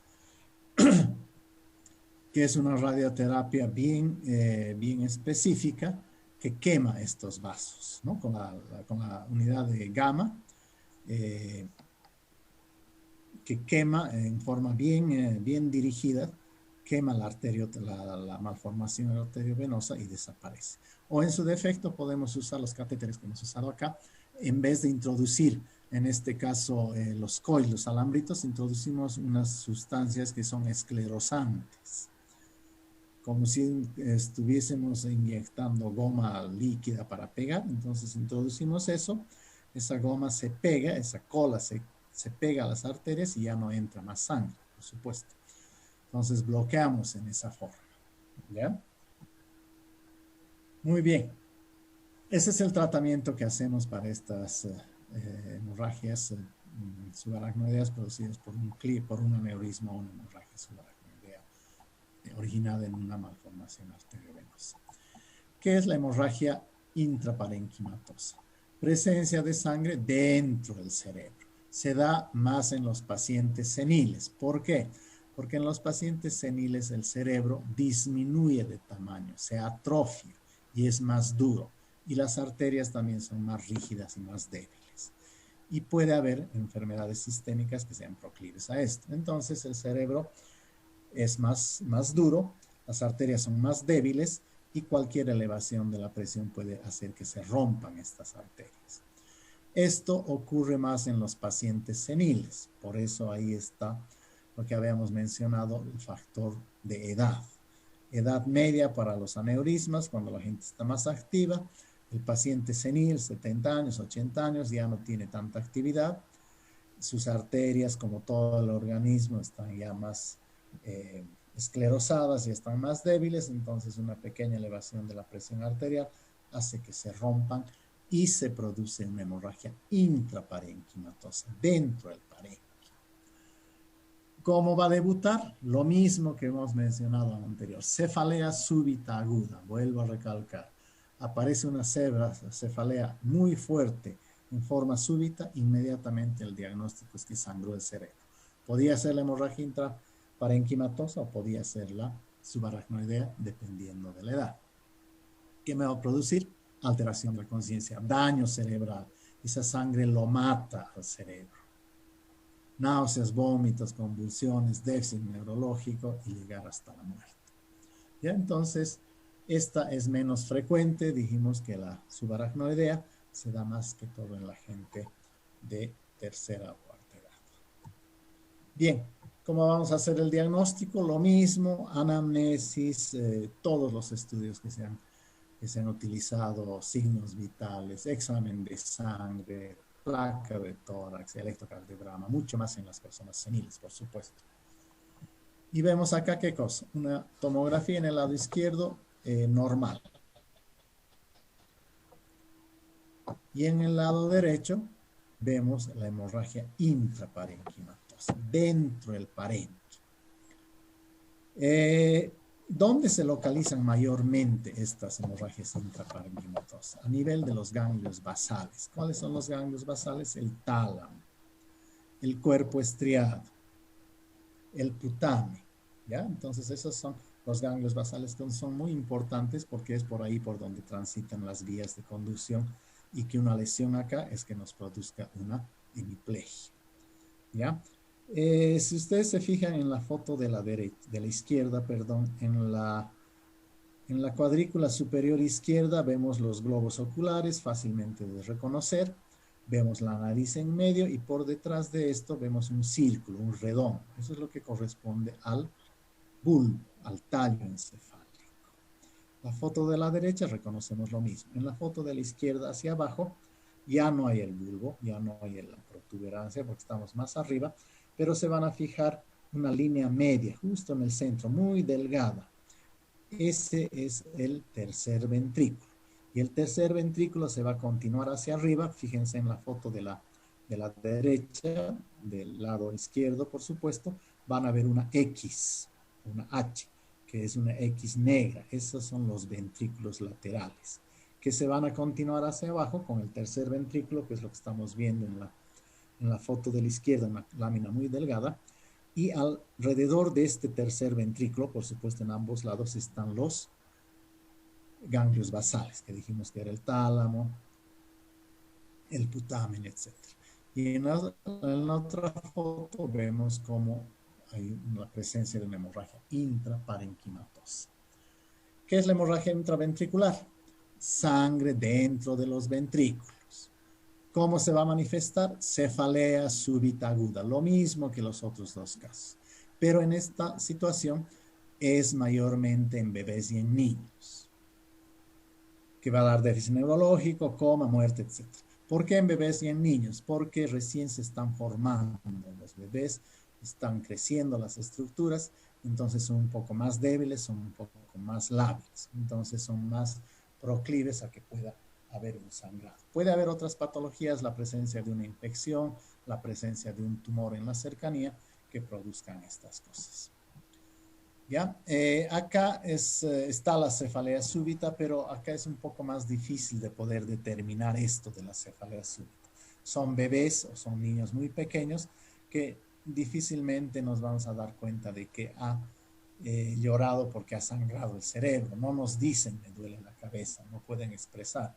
Llora el bebito y podemos pensar que el pañal está sucio o que el estómago le duele o cualquier otra cosa. Pero ya viendo el déficit neurológico, ya podemos determinar de qué podía ser esto. ¿Qué hacemos con los niños? Lo mismo que hemos hecho en los otros dos, anamnesis, exámenes de todo tipo, y dentro del examen más importante y más rápido es el de la tomografía de cerebro. Fíjense en la placa de la derecha, vemos una tomografía normal de un cerebro y en la izquierda vemos una hemorragia aguda, muy profusa, muy grande que está en los ventrículos. Fíjense esa X que veíamos en el otro lado, que está llena de sangre. Y acá, en esta tomografía en particular, no solamente hay la hemorragia intraventricular. Fíjense por delante del tallo, en ese redondo que se veía en la parte central, hay una mancha blanca, también en las cisuras de Silvio, varias manchas blancas, eso muestra que hay una hemorragia subaracnoidea. Entonces, estas tres formas de hemorragia pueden ser simples, pueden ser únicas o pueden ser combinadas, como en el caso de esta foto de la derecha. Subaracnoidea e intraventricular. Es fácil imaginar que la combinación de dos o más es, por supuesto, mucho más riesgoso, mucho más letal. Cualquiera de las tres hemorragias puede volcarse a cualquiera de los sistemas. La subaracnoidea puede volverse intraventricular, intraparenquimatosa, y las otras lo propio. Bien, ¿cómo vamos a hacer el tratamiento general de la hemorragia intracerebral? La fisioterapia, por supuesto, esto ya estamos hablando porque hemos hecho el diagnóstico preciso con todos los estudios y todo. Ya sabemos el déficit que tiene neurológico. Entonces necesitamos fisioterapia, rehabilitación y control permanente de la presión arterial, al menos de la hemorragia subaracnoidea y de la gente senil. ¿Ya? Control y eliminación de los factores desencadenantes, que eso lo hemos recalcado desde las primeras diapositivas, porque ese en último término va a ser el tratamiento definitivo. Ya cuando sangró, el tratamiento ya va a ser curativo, no va a ser preventivo, ya el paciente ha quedado con el problema y podríamos prevenir de que vuelva a ocurrir otro sangrado. Apoyo familiar, ya hemos explicado eso, apoyo psicológico y por supuesto el tratamiento específico que será el quirúrgico o el médico según la situación. Y vuelvo a mostrarle la misma foto que ayer. Hay que cuidar el cerebro y cada uno es dueño de su cerebro y es uno el responsable único de evitar que este cerebro sangre. No sé si hay alguna pregunta o alguna duda en relación a esta charla que hemos dado hoy.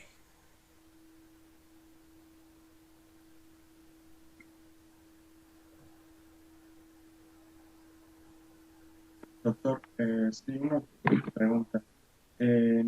Al hacer la angiotomografía, ¿cómo, o sea, qué valoramos primero? Porque, ¿qué pasa si queremos ver si el paciente está teniendo algún aneurisma o algo, pero ya ha presentado una hemorragia subaracnoidea? No te entiendo. A ver, un poquito más, Ya, explícame. o sea, se presenta el paciente y nosotros tenemos que descartar si es que tiene algún aneurisma y realizamos la angiotomografía. ¿Ya? Pero ¿qué ocurre si en ese caso el paciente está presentando una hemorragia subaracnoidea y nosotros ponemos el contraste? ¿Qué pasa si es que ponemos un contraste en una hemorragia subaracnoidea? ¿Eso es lo que quieres decir? Sí, Ya. O sea, el contraste no altera, no es, o tal vez estás pensando que el contraste podría romper el aneurisma o provocar una reruptura. El riesgo, por supuesto, existe, ¿no? Pero esto no es tan frecuente. No se ha visto muy rara vez esta situación. Nosotros, de todas maneras, ya sospechamos o ya tenemos, en primer lugar, hacemos la tomografía simple y ahí ya sabemos que hay una hemorragia subaracnoidea y sospechamos que en un 90% de los casos es la causa de un aneurisma roto. Inclusive en esa misma primera tomografía vamos a ver la sospecha o podemos ver la silueta muchas veces del aneurisma. Tomamos los recaudos, por supuesto, de bajar la presión, de controlar una serie de cosas e inyectar el medio de contraste. El medio de contraste, por supuesto, que se inyecta a cierta presión, pero los vasos toleran muy bien esto. ¿Qué es lo que causa, qué molestias causa la inyección de un contraste en el cerebro, en este caso? Calor en el cerebro. El paciente siente que le entra calor a la cabeza, ¿ya? Porque el contraste tiene una cierta temperatura y el organismo siempre reacciona un poco a esa cosa extraña que es el contraste. Generalmente se colocan unos 200 ml, una cosa así, o un poco menos, dependiendo.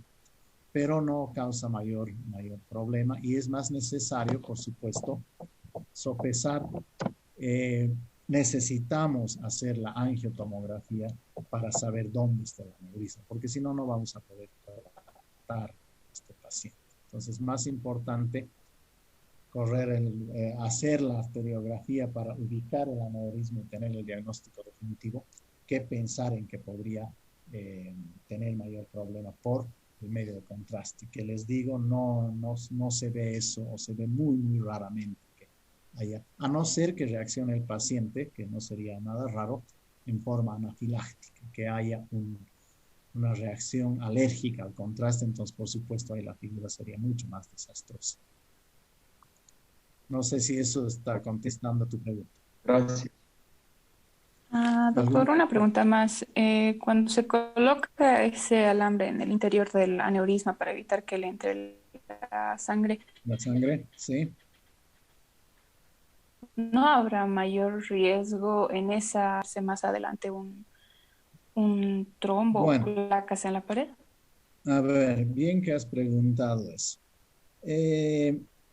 La cirugía clásica, que es la de colocar los clips, que es lo que les he mostrado, es la que menos riesgos trae. Pero les dije que es una cirugía de muy alto riesgo en general, porque estamos entrando a medio del cerebro. Uno de los grandes riesgos que ocurre en ese tipo de cirugía es que se rompe el aneurisma durante la cirugía, que es muy frecuente. Recuerden que es un globito que está muy adelgazado y es mírame, no me toques.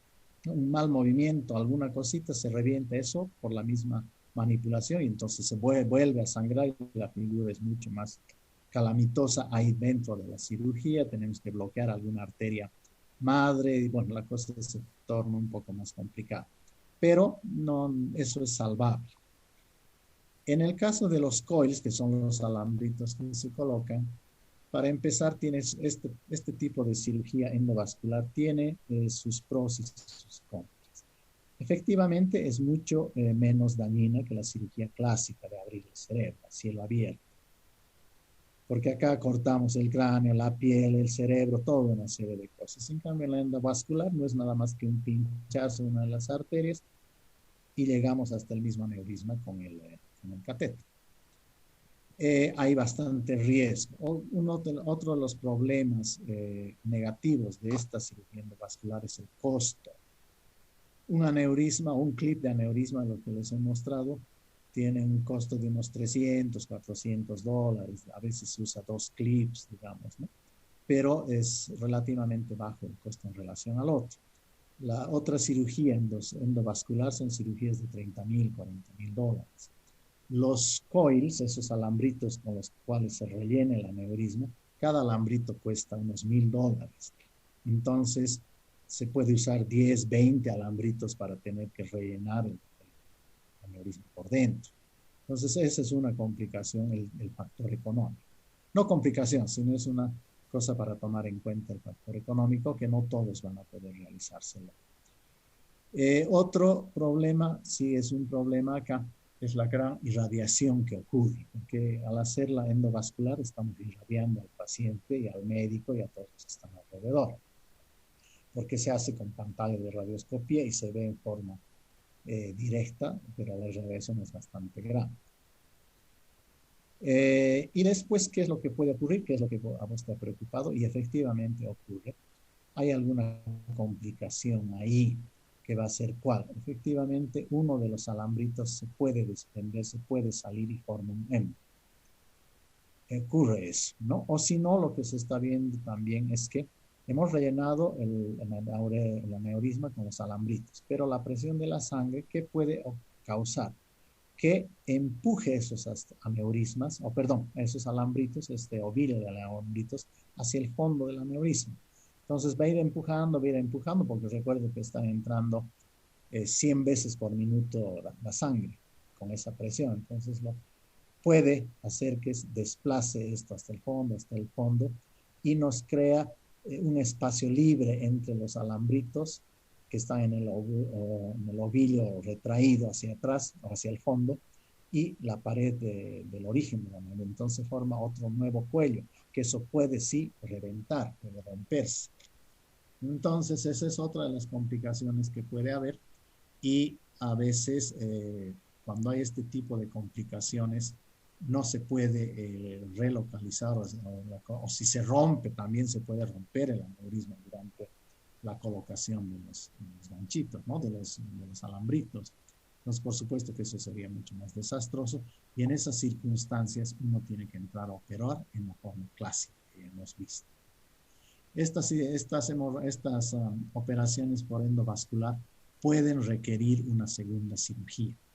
En cambio, una cirugía clásica de la colocación de un clip es una sola. Ahí uno entra ahí y listo, y bloquea eso y ahí se acaba. No se entra de nuevo a volver a localizar el clip. Con esas cosas no hay. Se define en ese momento y ahí se acaba. No sé si eso te contesta lo que querías preguntar. Sí, doctor, muchas gracias. ¿Alguna otra duda?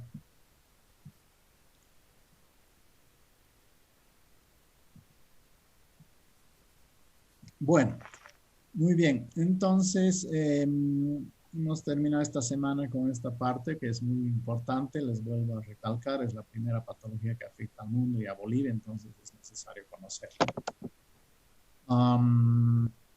La próxima semana vamos a tener la clase el día martes y vamos a dar traumatismo cráneoencefálico. Hemos quedado que la clase sea a las 2:30 porque creo que a las 4:30 tienen otra clase. Sí, doctor, muchas gracias. Entonces, el día martes nos veríamos, Ya, doctor, para la nos teórica. veríamos por el Meet o por este Zoom. Creo que este Zoom tiende a tener menos problemas, entonces lo más seguro vamos a programar por aquí también, doctor. Perfecto. Entonces, por favor, me mandan unos minutos antes la clave, ¿ya? Para poder ingresar. Está bien, Va a doctor. ser la misma clave, doctor. No se preocupe, va a ser la misma. Todo igual. Ya. Listo, muy bien. Perfecto. Bien, entonces los dejo descansar. Ya nos vemos el día martes. Hasta luego, doctor. Muchas Bien, gracias. Gracias, Hasta el doctor. martes. Hasta luego. Cuídense, que vayas muy bien. Hasta Gracias, luego. doctora. Hasta luego, doctor.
Ok, creo que ya salió el doctor. Se queda nomás, bueno, ya les he dicho por WhatsApp también, se queda nomás porque aquí directo va a entrar el doctor Fortune y aquí vamos a pasar.